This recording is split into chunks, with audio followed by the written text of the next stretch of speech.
But here's the battle strips. There's the 2 infantry, 2 tanks, the artillery and the supplies that are in there. Because this artillery piece is the lead unit, that first lowest number will go onto the artillery. It would normally go onto the infantry, but it goes onto that artillery piece. The next level.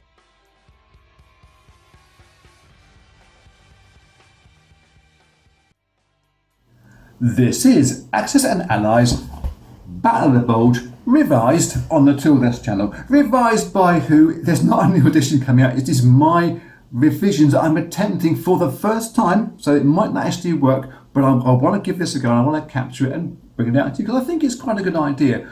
You see, my thing with the base Battle of the Bulge game for Axis and Allies, and indeed for other Battle of the Bulge titles, is that they often don't shape up to history, in that in my general gameplay at least, the Germans end up with less of a bulge and more of a wobbly straight line if you're trying to apply some optimal strategies which the boards, the maps allow you to do. And Battle of the Wobbly Straight Line isn't a very good title for a game. So what's happened is recently I have acquired this game. It's GMT's version from their Fast Action Battle series, and this map did give me a bulge.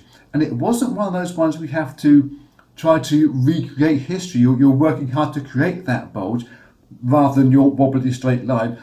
What happened with this game is the terrain on the map really encouraged you to go the way that the battle went. And I think I can try to weld some of that into the Axis and Allies game, and I'm going to have fun trying it wherever it happens. If the idea works, which I hope it will do, I'll get the rules up onto BGG in the Battle of the Bulge file section. To your last name, you'll find them somewhere. But I won't go too much into explaining all the details. They're quite simple rules, but I will go through them the first time we do battles in the relative areas and show you how these ones are going to occur.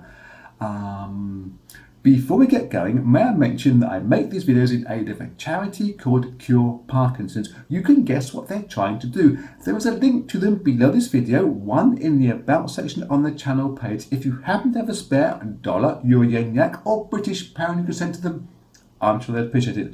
Let's go over to the other side of the camera and I'll show you the differences between these two maps. Okay, so this is the Fast Action Battles battle map of the Bulge region. As you can see, there's much more detail involved in this version than there is in the Axis and Allies version. It's showing the forest, it's showing the waterways in much greater detail, and it's providing this terrain bonus for the defenders.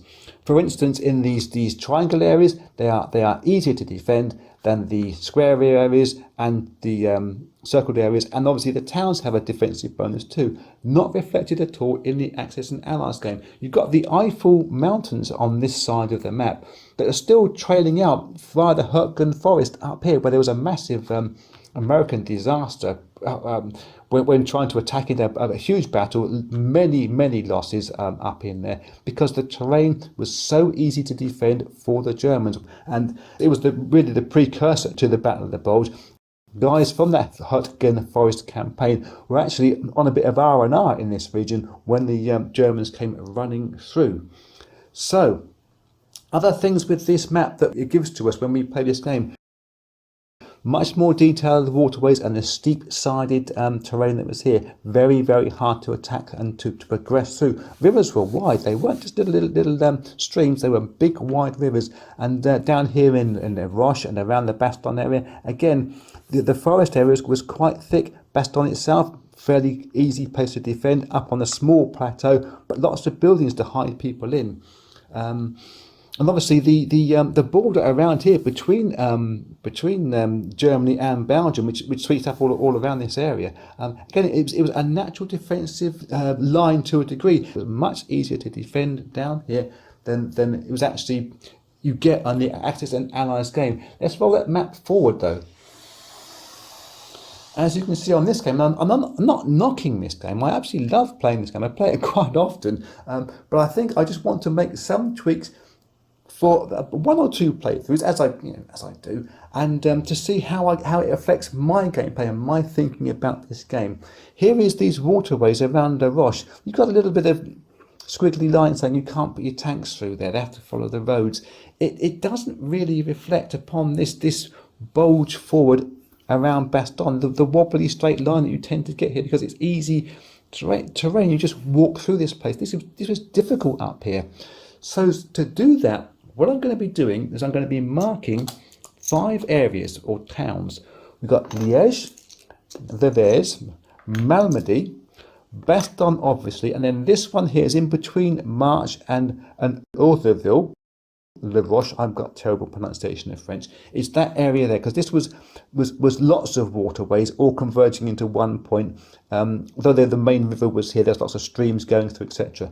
But these are being marked with red chips. I'm going to call them red areas. In the Fast Action Battles version, they have a hit of a 5 or less on 10-sided dice. Axis and Allies uses a hit of 6 or less on a 12-sided dice. If you have infantry, they roll 1 dice, tanks roll 2 dice, and artillery, they roll 3 dice. That is not going to change, but what we're going to say is that the 2 hit number into these red areas, rather than being a 6 or less, will be a 4 or less, because they are easier to defend. So any attacks that go into these areas will be at a 4 or less.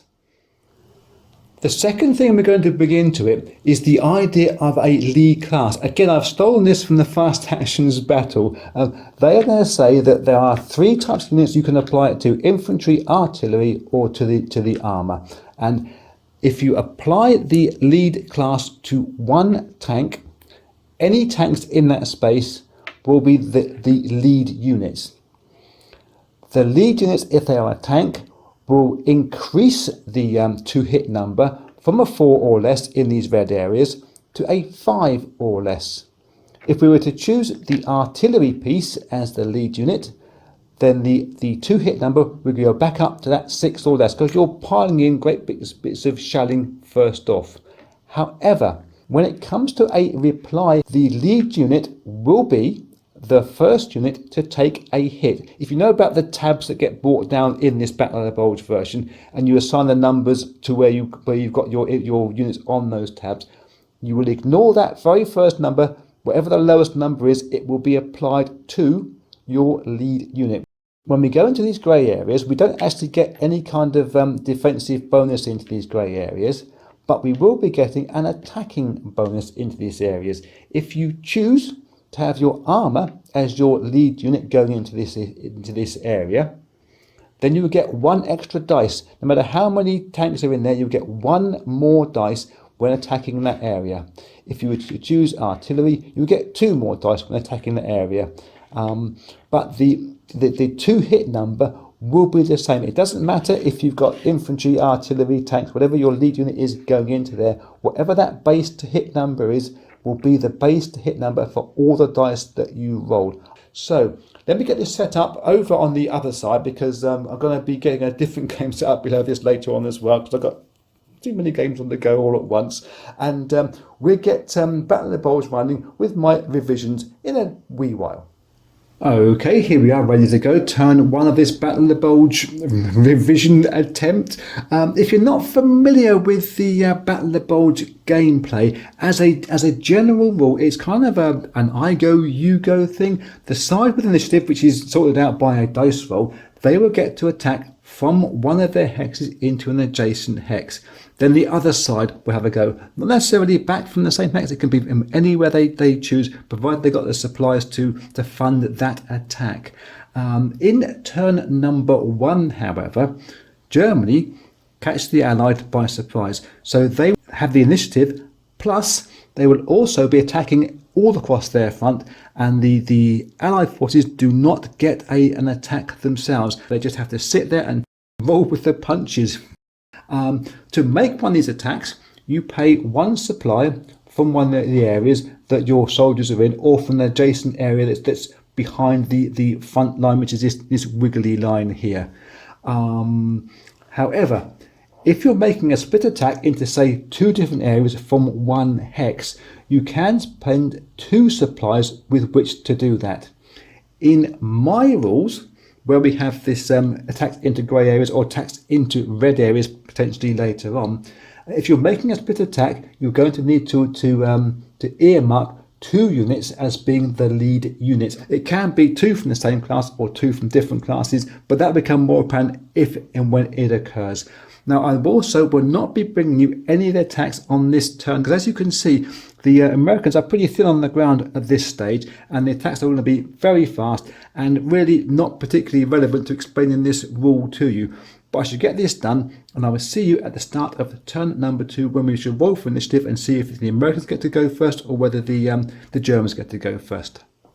Okay, that is turn number 1, all done and done, and Germany had a really good time of it, I would suggest. They took out a lot of artillery in their first couple of rolls, especially down south here, which is going to give them that extra boost to get towards Bastogne. Up north, it was a slightly more even affair, with a lot of the Americans surviving and moving themselves back, and Germany have pushed themselves forward just one step at a time. We don't like particularly to blitz in this game. Well, there is a blitz move you can do, but you do use up supplies quite readily. Germany took an advantage down here in the south, as I said to you, with some of these early attacks here. They have grabbed Diekirch and Clairvaux for 3 victory points, grabbing the supplies that are also left behind by the American players there. Now, victory points in this game, I'm not sure how many victory points will be required to win this version of it. I don't know. So I'm going to stick with the 24 victory points, even though it's going to be harder for Germany to achieve that. But I think if it proves to be ridiculously hard, then knock that victory point total down. But for the moment, I like things when they're difficult. So we have now got to do the important job of rolling for initiative. We point towards my dice tray. I won't be bringing you all the attacks all up and down this one. That would be too many to do. But I would certainly bring you 1 or 2 per round that look particularly tasty. So for the initiative roll is the highest roll. From the Allied player, they roll a 9, and the German player is going to roll a 7. So the Allied player can make that first attack. They can choose whichever hex they're going to go into first. And I think to protect all these supplies up here in Eupen, nice little town, I've been there myself, they're going to be attacking there first, doing as much damage as they can before the Germans attack them back. And because they can get some extra dice into this battle by using my revised rule, when you're grey on grey, you decide what the lead unit is from either side, and they will give you additional dices. So I think for the Allied player, they're going to choose this artillery piece. I should put it on its side quite clearly. That is going to be the lead unit in this attack. It costs us 1 supply to make this attack into here.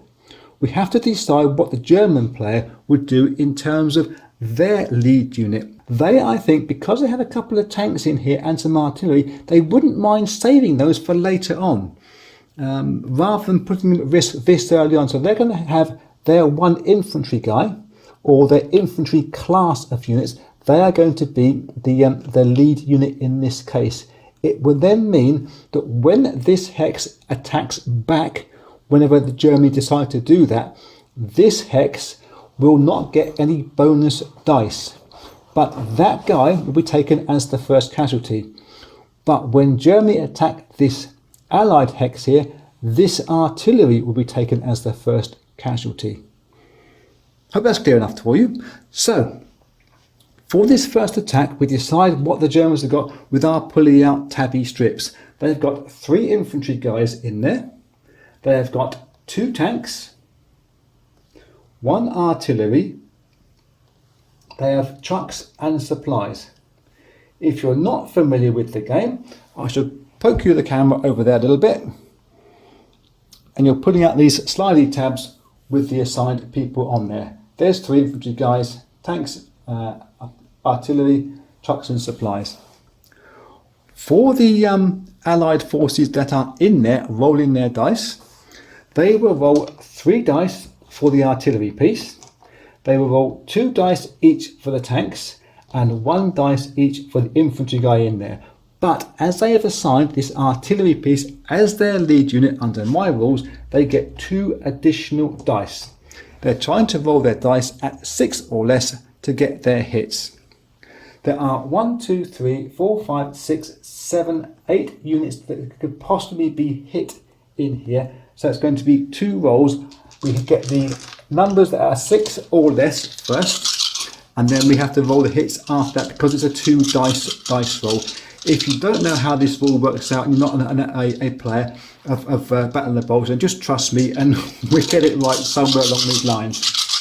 So, looking for the 6s.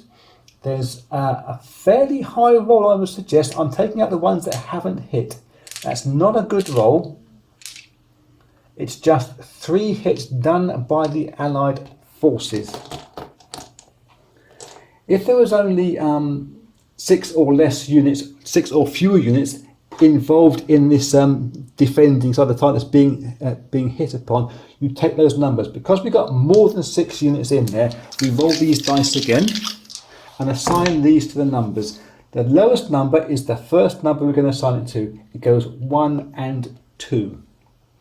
It would also always go, as I said to you with this this household, it goes on to the lead unit anyway. So we've got 1, 2, 3, 4, 5 to hit on the tank, 6, 7, 8, 9, 10, 11 and 12. So both of those tanks have been hit and one of the infantry has been hit, but they are not necessarily clean hits. They are just ones that will force those units to retreat. They must retreat to an area that is not in a zone of control. Zone of control obviously is the zone around a combat unit. So these guys here, they can all retreat back into this space here fairly happily, I would suggest, without any damage done to them. You can't exceed these stack limits in this one, but that's about the only rule you really have to observe. It's stack limits and zones of control.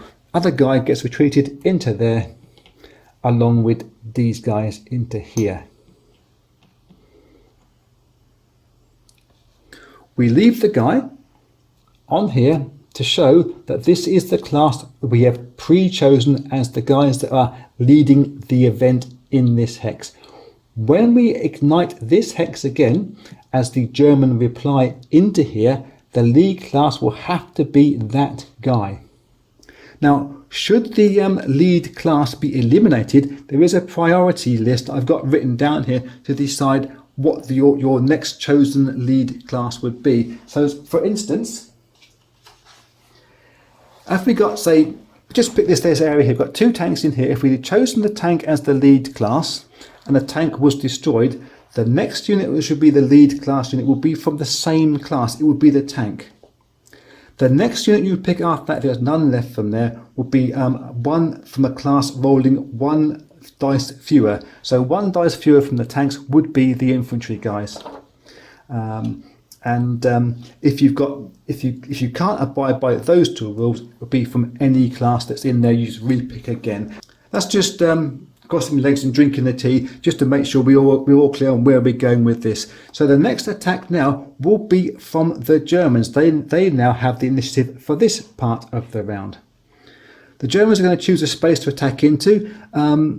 I think one of my applicable play rules, for want of a better term, is do it to them before they do it to you. So if you look down south here, there is a number of tankins in here which could hit back with 4 dice, and there's guys here hit back with 4 dice.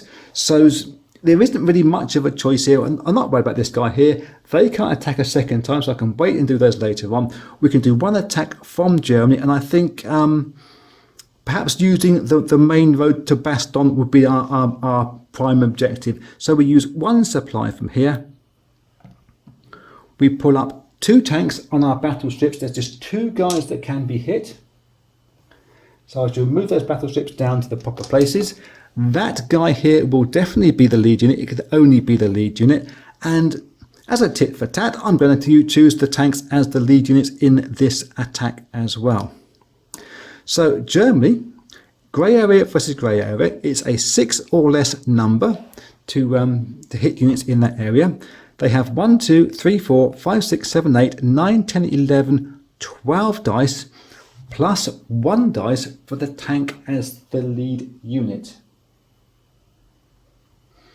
If it was artillery shooting into grey area, get 2 dice. If it's a tank, you get 1 extra dice. If it's infantry, no extra dices. So 13 dice. I've only got 12 dice available to me. I can't see it needing many more than this. You'd hope.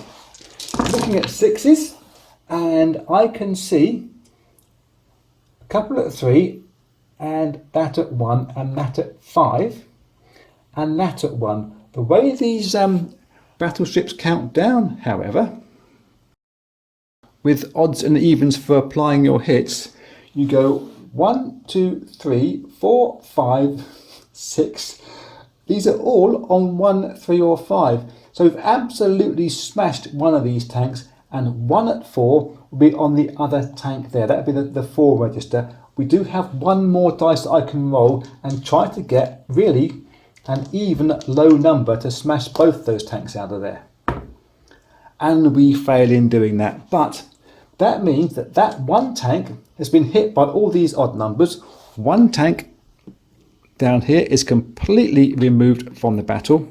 The second tank will get itself pinged backwards into Bastogne, we think, as a good defensive place, and it's no longer a lead unit because it's run away and it's not in anywhere that can be attacked anyhow. But we must remember again that these guys here are the lead unit, so if this square attacks this square, this will be the first guy to take a casualty should there be a successful attack. That is how the grey on grey battles work out. Now again, this is not a particularly complicated battle thus far, so I shall end this round now and get back to you at the start of round number 3. Okay, well, turn number 2 came to a close, and I think the German player has got the massive advantage in this game thus far. Obviously, they get the initial kick forward, catching the Allied by surprise, but their dice rolls in turn number 2, especially down south, have been very favourable to the German player. The Allies have retreated into Bastogne, Malmedy, and Verviers, and they've got these red areas now. We can start bringing some of these red area battles. It would be great for the Allied player, especially here in Malmedy, which I think is the one we're going to be looking at in this term. If they can get the advantage and use one of their split attacks to punch out both ways, because there's a lot of heavy hitting, especially on the southern flank of Malmedy, and I think if we can split an attack from there and reduce the pressure from the Germans onto Malmedy. But first we have to roll for the initiative. So for the Allied player, they got themselves a 12. They're rolling high, and for the Germans, they rolled, that wasn't the 12, that was the 8. The Allied player had got the advantage. That's pretty handy. I think if it had gone the other way, it would be compromising to the whole operation. But we'll look at 1 battle for turn number 3. It's going to be this 1 battle into Malmedy. What I would usually do for this is I wouldn't be attacking back there this time. As I said to you, once these guys have made their attack, they can't attack a second time. So I'll be hitting somewhere else. But for the purposes of demonstration of this video, I'll do the attack into here and the reply from Germany. So initially, we are going to split this attack by this Allied player. He's going to punch his way forward into this space and punch his way forward into this space. It requires 2 supplies to be used. We're going to split ourselves up into 2 groups. This northern group, eastern, whichever you want to put it, will have the artillery piece as the lead unit. And similarly down south here, I think they're going to have a lead unit of an artillery piece. It makes sense because of their weakness. It gives them 2 extra dice when hitting into a grey area. As far as the Germans are concerned, well, they don't want to lose anything expensive, but they've got quite a few tanks already come through in turn number 2, and there's some more coming through in turns 3 and turns 4. So I think they'll be happy enough to assign on both of their places their tanks as their lead units. That will mean when they get to do their attacks, and being as though they are from 2 separate hexes, their attacks will come in 2 separate phases. I think they will be happy enough to have the extra boost that the tanks give them, because they're not going to lose all their tanks in one go. We wouldn't have thought, but you never know your luck. Let's just focus in closer so you can see all of that's there. There's our artillery, infantry, army, armour and tanks there, and this is the German replies down here. So the first thing we're going to do is get this battle into here up on the board. We've got 1, 2, 3, 4 tanks, plus an infantry and an artillery piece. On our tabs here, we've got 1, 2, 3, 4 tanks, plus an infantry, plus an artillery. There's no supplies in there for the Allied to hit. So it's 1, 2, 3, 4, 5, 6 targeted pieces. So it's just a single dice roll will be the result. So 3 dice for the artillery, 3 dice for the artillery, and 2 for the bonus because we're using artillery into a grey area with my revised rules. We're looking at 6 or less into a grey area. And that is a fairly reasonable hit. That's about all I can say. I'll put out the numbers that have missed, which is just these guys. The lowest number is applied to the lead unit. So that would initially, being a 1, would go onto that register there with that 1 infantry guy. But it must go onto the lead unit in this case. It goes onto there. The number 2, or the first unit with the number 2, is actually that one that was hit with the number 1. That's pretty good. So 3, 4, 5, another tank is hit, and the artillery piece, importantly, is hit as well. That is going to destroy one of those tanks. Doing it the other way around, without this lead unit idea, we'd have to have retreated an infantry and retreated a tank. So it's a bonus there for the Allied player. So over on the map itself, this artillery piece is removed backwards. I think we're just going to go into this area here where we've got some supplies and a truck in here as well. It might be important. One of these tanks will get retreated back into this space, and it can be the lead tank or whatever it's going to be. That unit is the one that's been destroyed. This lot remain as the lead unit, the lead class. We can't change that until the end of the round. At the end of the round, end of the whole round, the whole turn, we would then rewrite all the classes and we would reset our thinkingness, if that's even a term. But that is the attack come from here into here. The second attack, because this area has been ignited, they will get their second attack straight away. 1 second while I have a quick cough. That's better, I had a frog in my throat. So what we have now for this attack is we have 1 artillery piece that will roll 3 dice. We have 1 tank that will roll 2 dice, and we have 2 infantry guys that roll a dice each.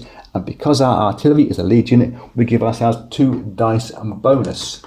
So looking at the space we're going to be hitting into, we have got 1 artillery piece, 2 tanks, 3 infantry, and there are supplies in there as well. That might take us over our limit. 1, 2, 3, 4, 5, 6, 7 units in there. So it's going to be a double dice roll for those tabs, because it's only the 1s to 6s that register as a hit.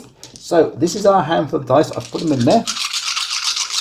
Looking at 6 or less into that grey area. And that looks a little bit high to me. There's 10s and 11s and 11s. That was a 2, I think, and a 10 and an 8.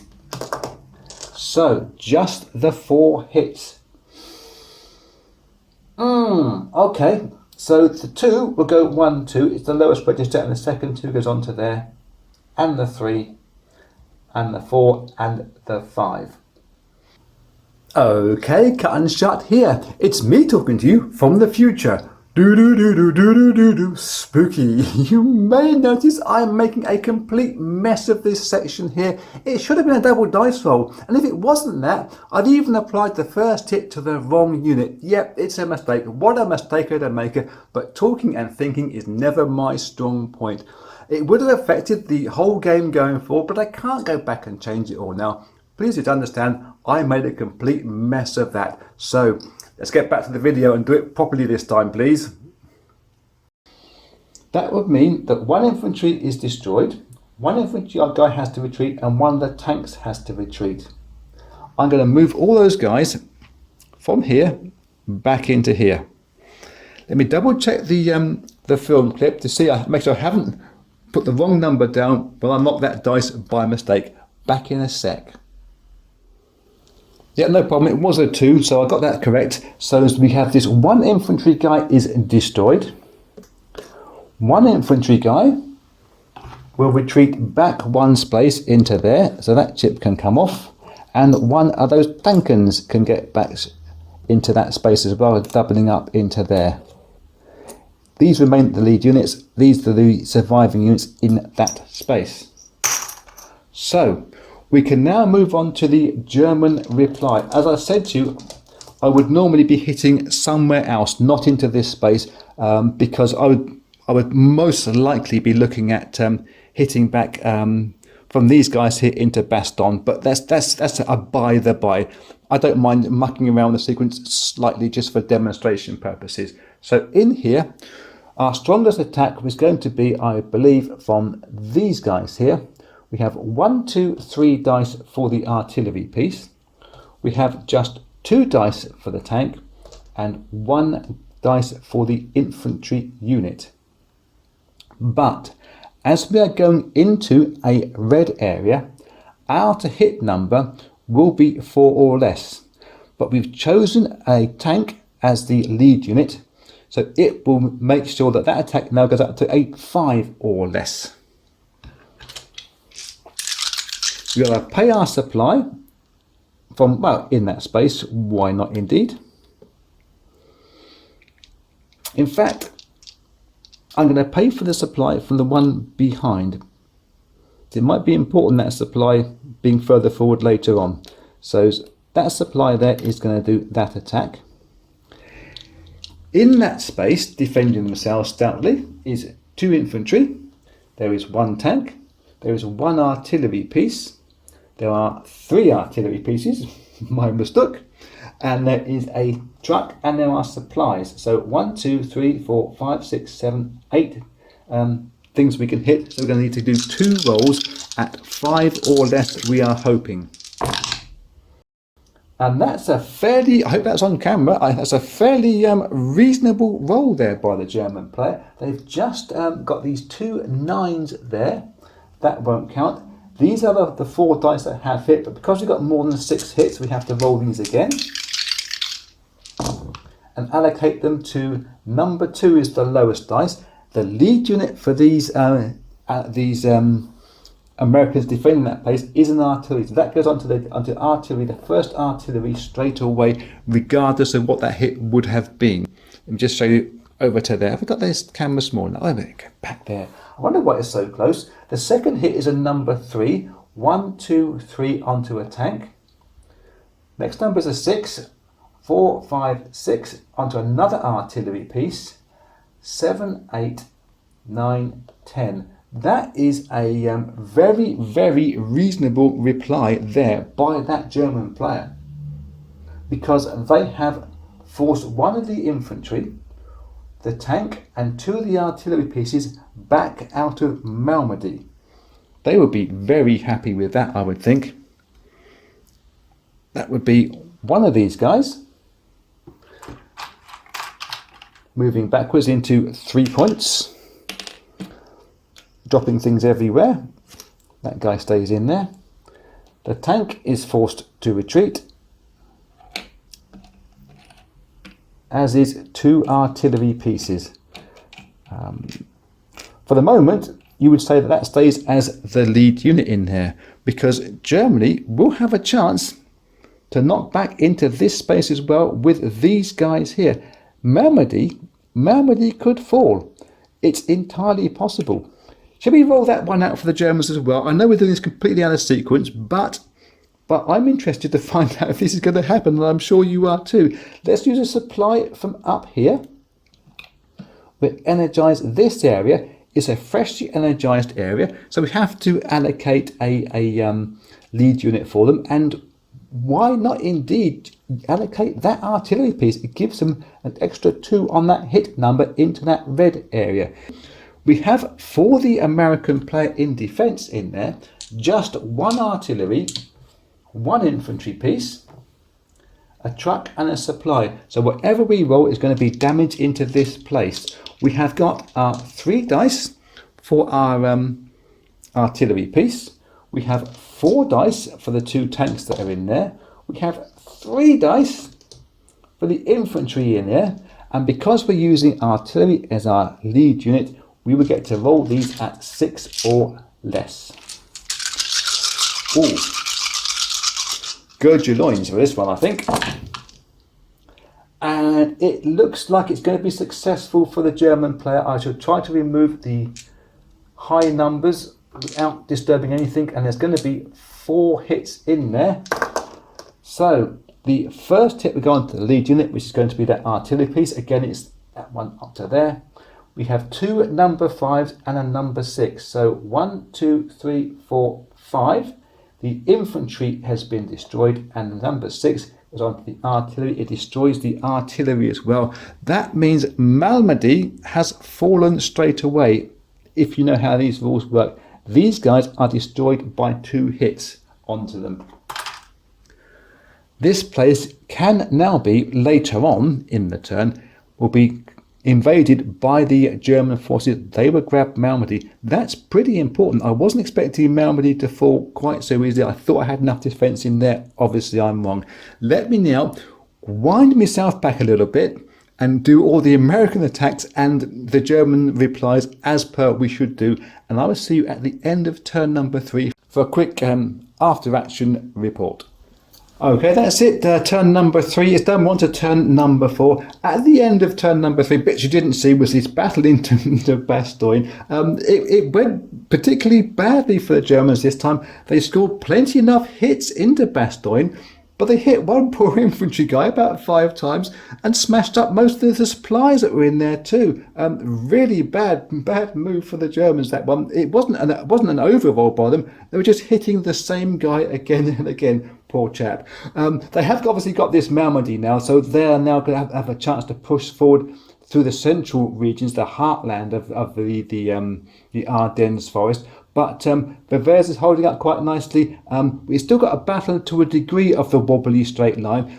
So my ideas aren't working out perfectly just yet. But again, I can tweak this idea, or you could tweak this idea and put these red chips somewhere else if you feel it's more appropriate. But I'll see you sometime in turn number 4.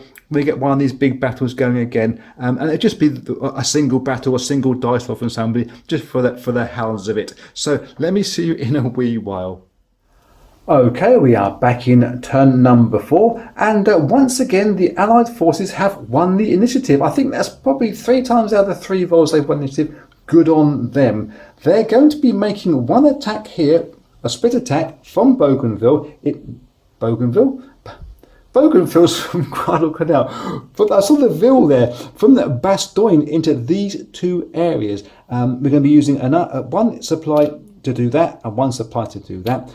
And the Allied forces are going to be assigning infantry as their lead units because they don't want to risk any of these more expensive pieces. Germans are going to be taking out artillery pieces as their lead units here, I believe, because whilst they don't want to lose expensive artillery pieces, at least they can get that attack at 6 or less into what is a slightly vulnerable area. We're hoping, for the German players' sake, they can get this done in this turn here and smash Bastogne. Turn number 5 comes after turn number 4, but I count anyway.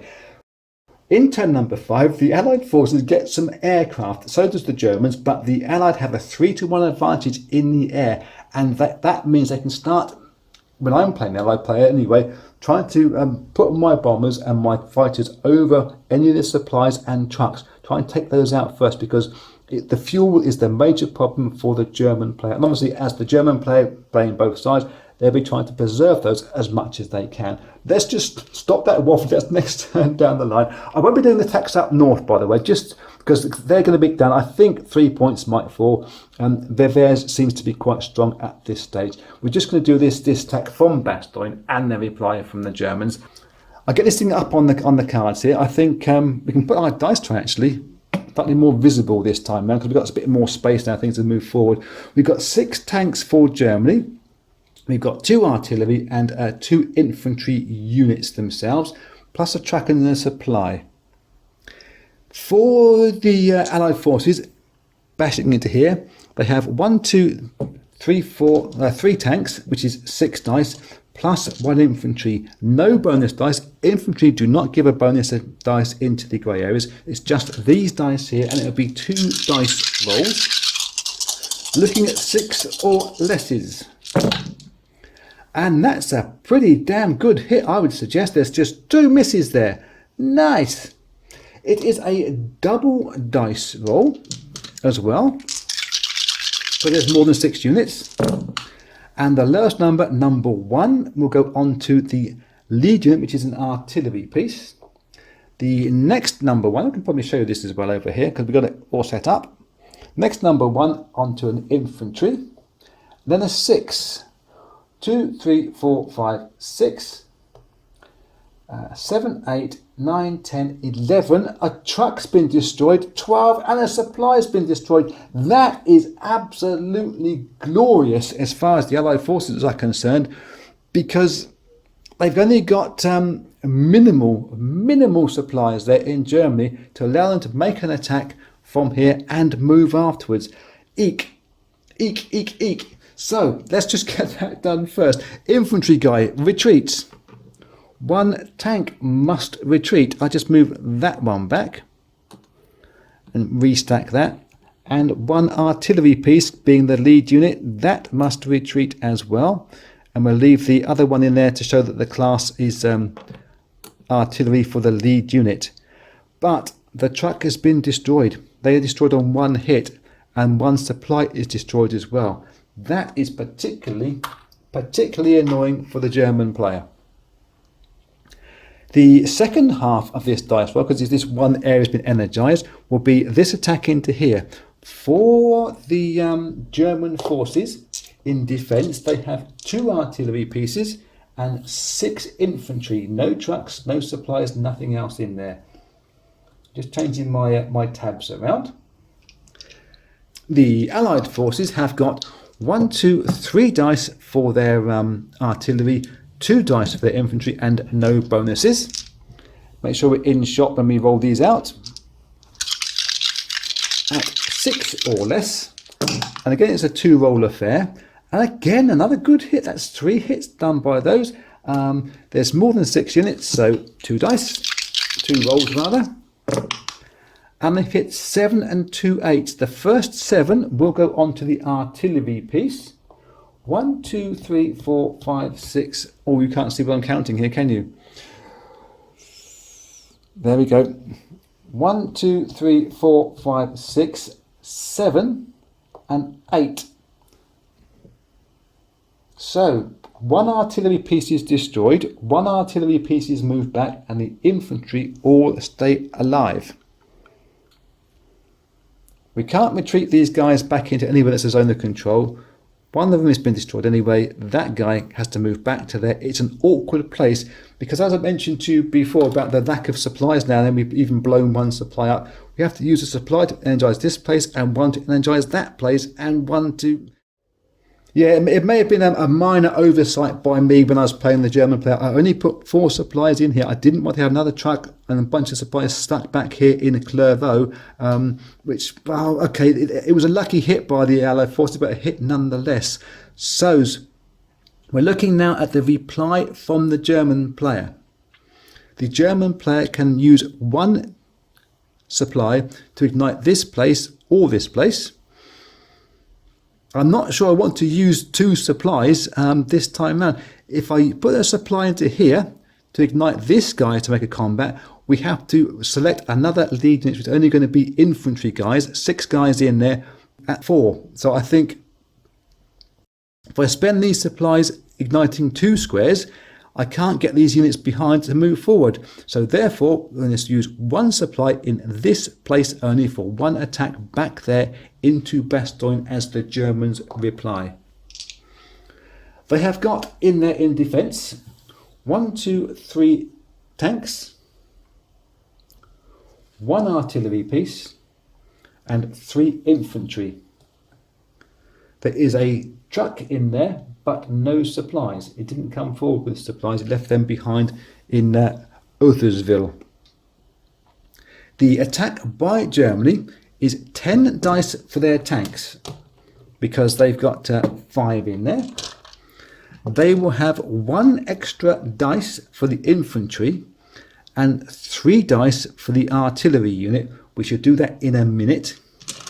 And it will be 2 rolls, and it will be at 6 or less because the artillery is the lead unit.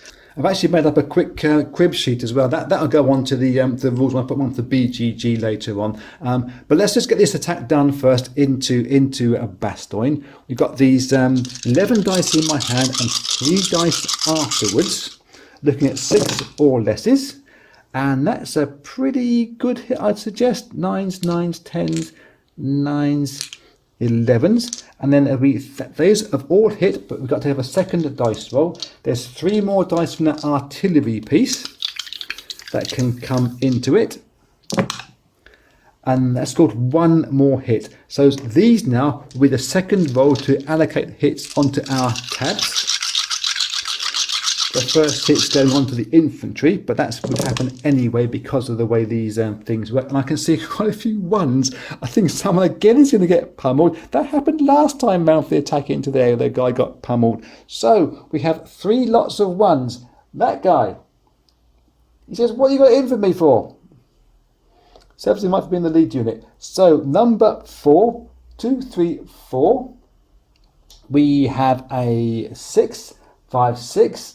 And 7, 8, 9, 10. So that is the casualties for this attack back from this space down here into Bastogne. We will lose 1 infantry guy. He is definitely lost and gone, as in deader. 1 guy must retreat, and I'm going to go back into Aldersville. A second guy must retreat. No, sorry, second guy stays there. 2 tanks, that was what it was. 2 tanks must retreat. And 1 artillery piece must retreat. So I think the Allied forces there will be relatively happy. I'm going to suggest that we again run out of the sequence here just a fraction and do this attack into here. Because these guys here can use a supply from over here where there are more supplies around. And I think we are sort of skipping forward, fast forwarding, cheating for want of a better word, but we're doing it all in the correct way anyway. So this attack into here would happen after another Allied attack somewhere else. We've got 1, 2, 3 infantry guys. Sorry, 2 infantry guys and 1 artillery. He's going to say, I'm going to be the lead unit. I don't want to lose anything, but I'm going to use that guy there. That would give them 1, 2 dice for the infantry and 3 dice for the artillery piece. The infantry that was the lead unit here in the first place remains the lead unit for the rest of this attack, for the whole of this turn. So these guys here are going to roll a dice for the German player, trying to hit at 6 or less versus 1 infantry, 1 tank and 1 truck. So anything we see on here below 6, and the Allied pair will be going, ouch!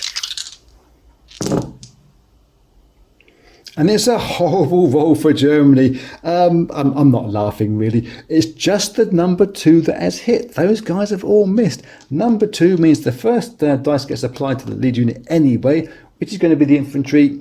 So they have survived by the skin of their teeth down there in Bastogne.